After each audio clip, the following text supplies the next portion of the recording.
as I promised, my deputy is going to be a very busy person. And I am sending an executive order for print to assign my deputy very clear responsibilities that will assist me be able to discharge the responsibility, the heavy responsibility put on my shoulders by the people of Kenya, as is in accordance with the Constitution of Kenya. The Deputy President will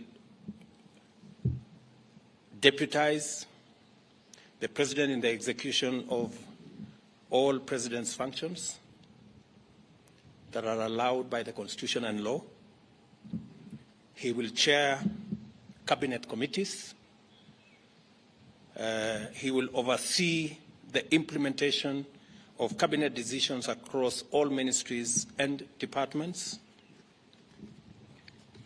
Number 4, he will coordinate intergovernmental relations between the national government and the county government, including chairing the Intergovernmental Budget and Economic Council, commonly known as IBEC.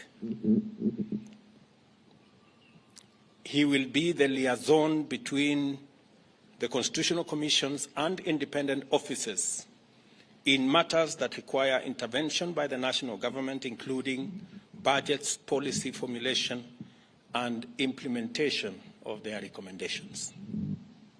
And number 6, he will coordinate the planning and supervise the implementation of development partners' funded programs and projects.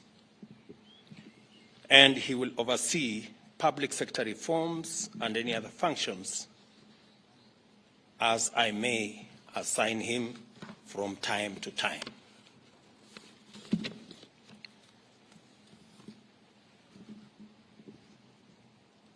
We have again the other very important position, and that is the position of the Prime Cabinet Secretary. And I have appointed my brother, Wycliffe Musalia Mudavadi, into that office. That office is probably the most senior office after the office of the President and Deputy President. And I have set out functions for that office. He will assist the President and Deputy President in the coordination and supervision of government ministries and state departments, in liaison with the ministry responsible for interior and national coordination, oversee the implementation of national government policies, programs, and projects. Number 3, he will chair and coordinate national government legislative agenda across all ministries and state departments in consultation with and for transmission to the party coalition leadership in both National Assembly and the Senate. He will facilitate interministerial coordination of cross-functional initiatives and programs. He will also coordinate, number 5, and supervise. He will coordinate and supervise the technical monitoring and evaluation of government policies, programs, and projects across ministries, and of course perform any other functions as I may assign him from time to time. The other appointments I have made this afternoon are appointments of ministers. The Minister for Interior and National Administration, the Honorable Professor Abraham Kithure Kindiki, the Minister for National Treasury and Planning, Professor Njuguna Ndung'u,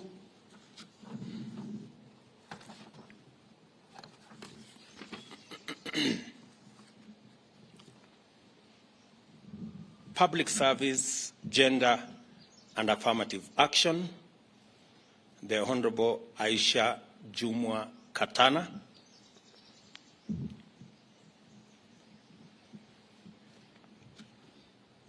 Ministry of Defense, the Honorable Aden Bare Duale,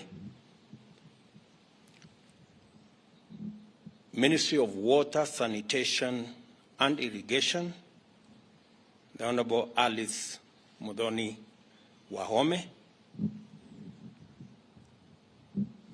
Minister for Foreign Affairs and Diaspora Affairs, the Honorable Alfred Mutua,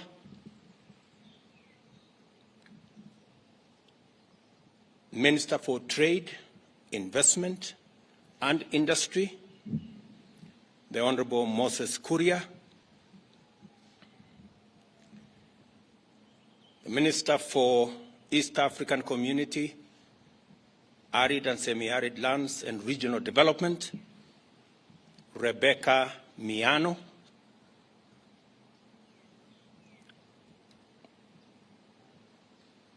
Minister for Roads, Transport and Public Works, the Honorable Onesimus Kipchumba Murkomen,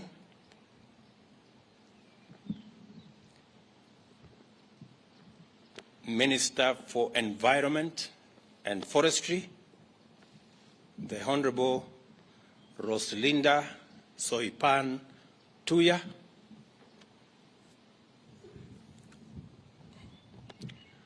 Minister for Lands, Housing and Urban Development, Zakaria Mwangi Njeru, Minister for Tourism, Wildlife and Heritage, the Honorable Penina Malonza,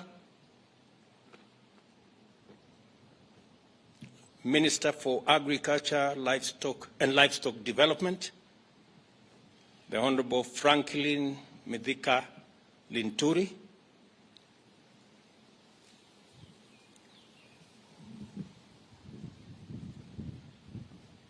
Minister for Health, Susan Nakumicha Wafula, Minister for Information, Communication and Digital Economy, Mr. Eliud Owalo,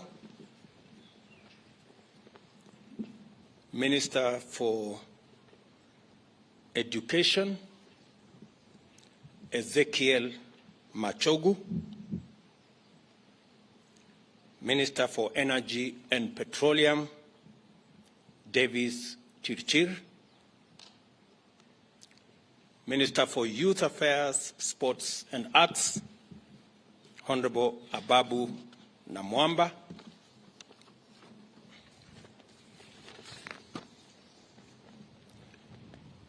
Minister for Cooperatives and Micro, Small and Medium Enterprise Development, Simon Chelugui, Minister for Mining, Blue Economy and Maritime Affairs, Salim Mvuria, Minister for Labor and Social Protection, for Florence. Those are the appointments I have made this afternoon.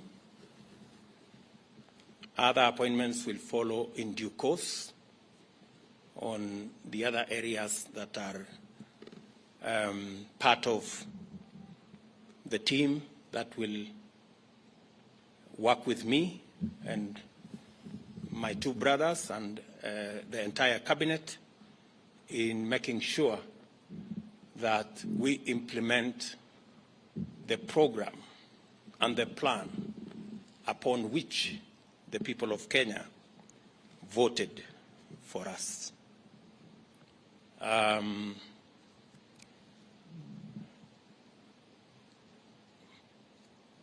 This afternoon also, I have received communication from the Inspector General of Police, Mr. Mutyambai, of his request to proceed on terminal leave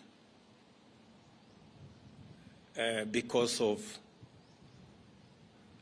his health situation.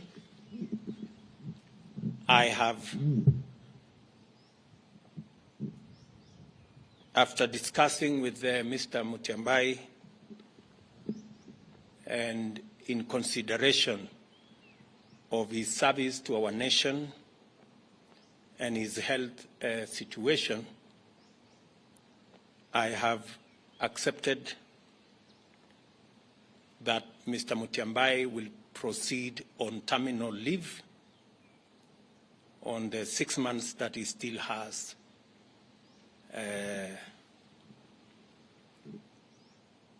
of his contract.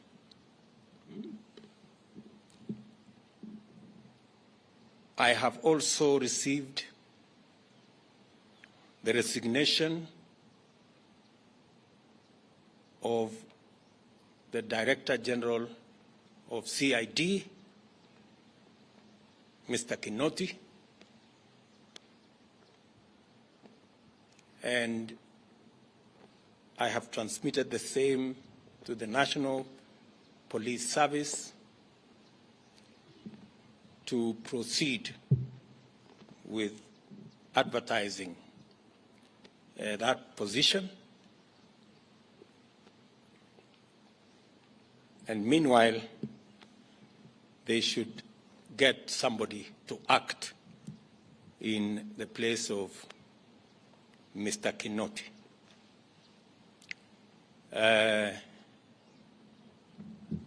Some consultations were going on. I wanted to confirm whether the gentleman I want to propose for Parliament to consider as the next Inspector General are concluded. Is there somebody? Get me Kinywa. Get me Kinywa. Bring the. I will also formally announce to you that as well, all in the exercise of trying to assemble the next administration so that we can, all of us, begin to work on the nuts and bolts of the transformation of our country. We appreciate that we have a difficult economic situation in our hands, but I am confident that working with this team, we will overcome all the challenges that are there. Did you finish with that?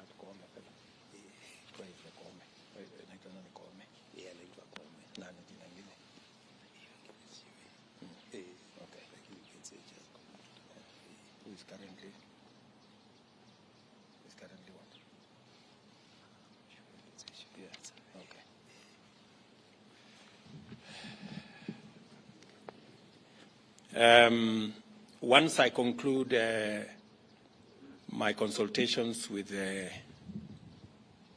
the head of public service here, the name of the new Inspector General of Police will be released this afternoon. So, with those many remarks, ladies and gentlemen, I want to take this opportunity to wish the men and women on this list, the great people who will assist us deliver on the Kenya Kwanza plan. I wish them well. They will now proceed to Parliament for the exercise in Parliament so that Parliament can approve and give me the opportunity to finally conclude the appointment and get each and every member of this team to work. Asanteni sana, and may God bless you.